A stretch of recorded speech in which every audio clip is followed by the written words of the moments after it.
your position, to the extent that I understand it, because you haven't got a kind of a straight answer yet, is one where there is a God who has an important message for mankind, and somehow he only reveals it to certain individuals who then write this down, and thousands of years after this initial revelation, we have to rely on copies and copies of translations of copies by anonymous authors with no originals, and a textual testimony to a miracle, for example, the loaves and fishes. There's no amount of reports, anecdotal testimonial reports, that could be sufficient to justify believing that this event actually happened as reported. No amount. And anything that would qualify as a God would clearly understand this, and if it wanted to convey this information to people in a way that was believable, would not be relying on text to do so. And this, for me, is the nail in the coffin for Christianity. The God that Christians believe in is amazingly stupid if it wants to actually achieve its goal of spreading this information to humanity by relying on text, by relying on languages that die off, by relying on anecdotal testimony. That's not a pathway to truth. And anything that would qualify for a God should know this, which means either that God doesn't exist or it doesn't care enough about those people who understand the nature of evidence to actually present it. Now, which of those possibilities do you think is accurate? I think you do need faith to believe it. Sure. But why would you believe anything on faith? Faith isn't a pathway to truth. Every religion has some sort of faith. People take things on, if faith is your pathway, you can't distinguish between Christianity, Hinduism, Judaism, any of these others. How is it that you use reason as a path to truth in every endeavor of your life, and then when it comes to the ultimate truth, the most important truth, you're saying that faith is required? And how does that reflect on a God who supposedly exists and wants you to have this information? What kind of God requires faith instead of evidence? Well, I think you probably have faith about a lot of things too. Like what? I have reasonable expectations based on evidence. I have trust that has been earned. I will grant trust tentatively. I don't have faith. Faith is the excuse people give for believing something when they don't have evidence. I mean, if you come up with something that I believe that I don't have evidence for, guess what I'll do? I'll stop believing it. That's the nature of a rational mind. That is the goal. My only goal was to be the best Christian I could be and represent this to people who didn't believe. And what I found, because I actually cared about whether or not my beliefs were true rather than whether they felt good, was that my beliefs weren't justified. Try as I might and pray as hard as I could, no answer comes. No evidence is forthcoming. And when I talk to people about this, the only answer they ever offer is the one you did, which is, well, you just got to have faith. Well, sorry, I don't. And not only I'm not sorry that I don't, I'm sorry for others that they think that I should have, because faith is not a virtue.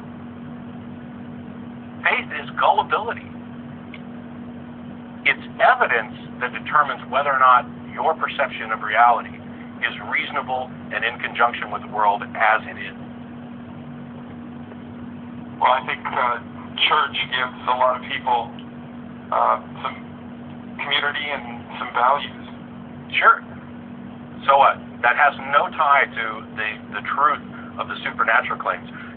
Religions in churches have tons and tons of benefits for the in-group, and some of them even have benefits for some of the out-groups with, feeding the homeless, although I really wish, as many of the atheists do, we have the Atheists Helping the Homeless group in Austin, where we will actually help the homeless without making them sit through a sermon first. We're not holding their sandwich ransom in the name of Jesus.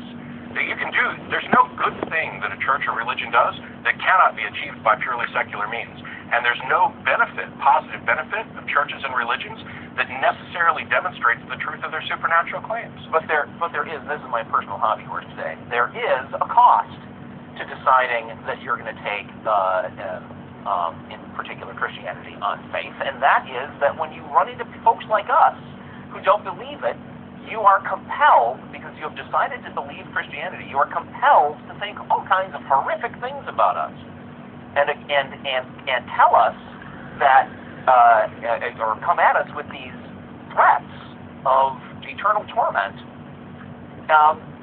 which just draws an insurmountable line between us. Yes. We cannot be friends because of what you have decided to take on faith. That's the cost. Yeah, and I'll tell you that divisive cost plays out not only in the previous caller who had to give up his job because of good-intentioned Christians, but I have a fiance sitting in the room who is essentially estranged from a good portion of her family who consider me to be the devil. Now, I may not be a perfect person, far from it, but I'm generally a good person and a caring person, and I do whatever I can to live the best life I can. I certainly am not, I guess if I was the devil, this is exactly what he would say, so who knows. But the absurdity of the divisive nature of Christianity in particular, and by the way, I'm an atheist with regard to all gods, but since you're kind of representing Christianity, it breaks my heart. People who actually understand what love is, people who actually understand what morality is, people who actually understand reality, it is almost unbearable to watch the people that you love be so absolutely duped into a divisive, hateful religion that they think is not divisive, they think it's inclusive, and they think it's positive. It kills me, and it's one of the reasons that I do this. Because I, for 25 plus years, believed this stuff. I am so happy that I no longer think that my former roommate is destined for hell. I am so happy that despite the fact that my relationship with my parents, the nature of it has changed, I don't have to worry about them.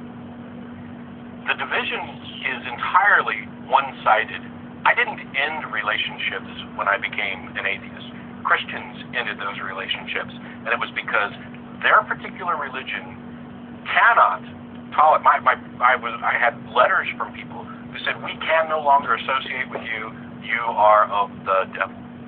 Now, it's possible that they're right. It's possible. I don't know under what circumstances.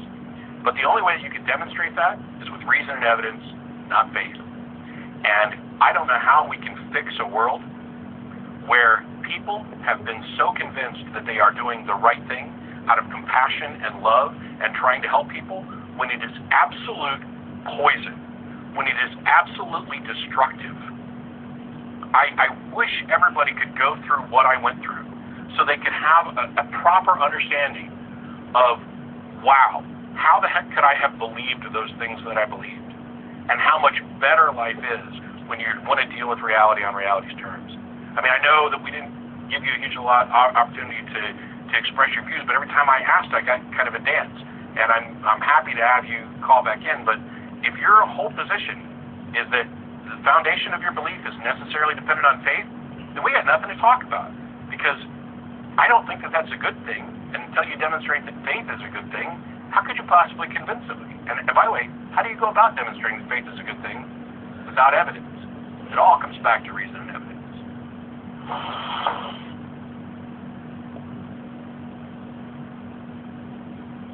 I think he's going, yeah. All right. I've always drawn a great deal of moral comfort from Humpty Dumpty. All the king's horses and all the king's men couldn't put Humpty Dumpty back together again. That's because there is no Humpty Dumpty and there is no God. None, not one, never was, no God.